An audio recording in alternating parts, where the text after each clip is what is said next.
जय श्री राम। नित्य नूतन द्विज सहस सत बरहु सहित परिवार। मैं तुमरे संकल्प लगे दीनहि कर भेजे बनारसिया वर रामचंद्र की जय।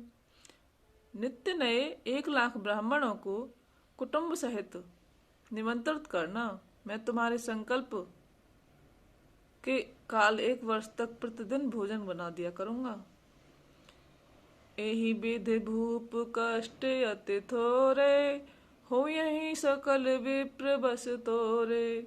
करे हई विप्र होम मख सेवा तेहि प्रसंग सहजई बस देवा। और एक तो ही कहूँ लखाऊं मैं यही बेस न आव काऊ। तुमरे पुरोहित कहूँ राया हरियाणव में कर निज माया। तप बल ते ही करे आप समाना रखे हूँ यहाँ बरस परवाना। मैं धरता सुबेश सुन राजा सब विद तोर सवार अब काजा। गे निस बहुत शयन अब की जय मोहि तो ही भूप भेट दिन तीजे। मैं तपबल तो ही तुरग समेता पहुँचऊँ सो बतहि निकेता। हे राजन, इस प्रकार बहुत ही थोड़े परिश्रम से सब ब्राह्मण तुम्हारे वश में हो जाएंगे। ब्राह्मण हवन यज्ञ और सेवा करेंगे तो उस प्रसंग से देवता भी सहज ही वश में हो जाएंगे। मैं एक और पहचान तुमको बताए देता हूँ कि मैं इस रूप में कभी ना आऊंगा। हे राजन, मैं अपनी माया से तुम्हारे पुरोहित को हर लाऊंगा। तप के बल से उसे अपने समान बनाकर 1 वर्ष तक यहाँ रखूंगा। और हे राजन सुनो, मैं उसका रूप बनाकर सब प्रकार से तुम्हारा काम सिद्ध करूंगा। हे राजन, रात बहुत बीत गई, अब सो जाओ। आज से तीसरे दिन मुझसे तुम्हारी भेंट होगी। तप के बल से मैं घोड़ा सहित तुमको सोते ही घर पहुंचा दूंगा। मैं आऊब सोई वे सुधर पहचाने तब मोह। जब एकांत बुलाई सब कथा सुनावो तो सियावर रामचंद्र की जय। मैं वही पुरोहित का वेश धर कर आऊंगा। जब एकांत में तुमको बुलाकर सब कथा सुनाऊंगा तब तुम मुझे पहचान लेना।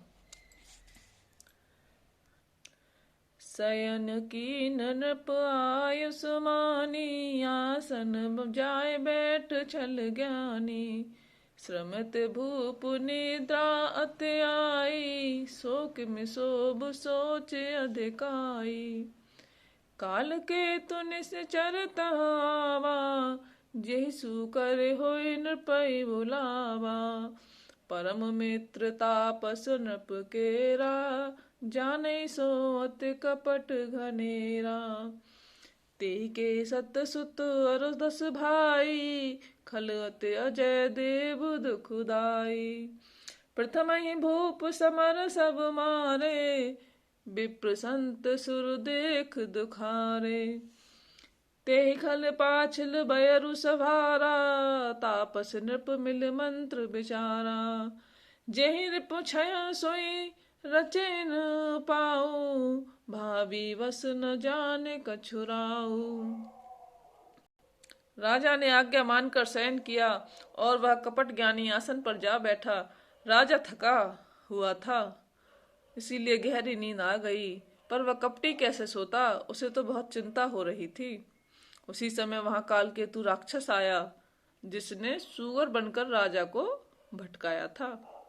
वह तपस्वी राजा का बड़ा मित्र था और खूब छल प्रपंच जानता था। उसके 100 पुत्र और 10 भाई थे जो बड़े ही दुष्ट, किसी से न जीते जाने वाले और देवताओं को दुख देने वाले थे। ब्राह्मणों, संतों और देवताओं को दुखी देखकर राजा ने उन सबको पहले ही युद्ध में मार डाला था। उस दुष्ट ने पिछला वैर याद करके तपस्वी राजा से मिलकर सलाह विचारी और जिस प्रकार शत्रु का नाश हो वही उपाय रचा। भावीवश राजा कुछ भी न समझ सका। रिपु तेजसी अकेल अपे लघु कर गनय न ताहु। अजहू देत दुख रवि सही सिर अब शेषित राहु। सियावर रामचंद्र की जय। तेजस्वी शत्रु अकेला भी हो तो भी उसे छोटा नहीं समझना चाहिए। जिसका सिर मात्र बचा था वह राहु आज तक सूर्य चंद्रमा को दुख देता है। तापस नृप निज सखई निहारी हर्ष मिले उठ भयउ सुखारी।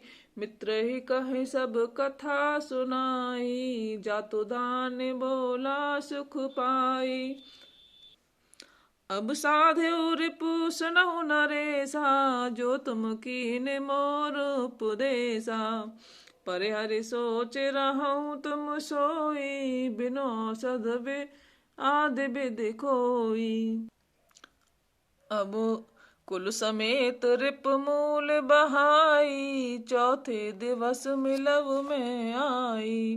तापस नृपहि बहुत परितोषी चला महाकपटी अतिरोषी।